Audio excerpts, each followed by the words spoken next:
നിങ്ങളുടെ ക്രിസ്തീയ ജീവിതം, നിങ്ങളുടെ വിശ്വാസ ജീവിതം നിലനിൽക്കുന്ന ജീവിതമായി, നിലവാരമുള്ള ജീവിതമായി മാറണമെങ്കിൽ മത്തായി സുവിശേഷം 7-ാം അധ്യായത്തിന്റെ 24 മുതലുള്ള വാക്യങ്ങളിൽ യേശു കർത്താവ് പറഞ്ഞതുപോലെ, എൻ്റെ വചനങ്ങളെ കേട്ട് ചെയ്യുന്നവനൊക്കെയും പാറമേൽ വീട് പണിത ബുദ്ധിയുള്ള മനുഷ്യനോട് തുല്യനാകുന്നു. വൻമഴ ചൊരിഞ്ഞു, നദികൾ പൊങ്ങി, കാറ്റടിച്ചു, ആ വീടിന്റെ മേൽ അലച്ചു.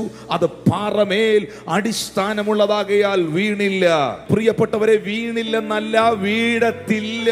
യേശു ക്രിസ്തുവാകുന്ന പാറമേൽ നിൽക്കുന്ന ഒരാളാണ് നിങ്ങളെങ്കിൽ ഞാൻ നിങ്ങളോട് തിരുവെഴുത്തുകളുടെ അടിസ്ഥാനത്തിൽ പറയുന്നു, യേശു ക്രിസ്തുവാകുന്ന പാറമേൽ നിൽക്കുന്നതിനെ ഈ ലോകത്തിലെ ഒരു ശക്തികൾക്കും വീഴ്ത്താൻ കഴിയുകയില്ല.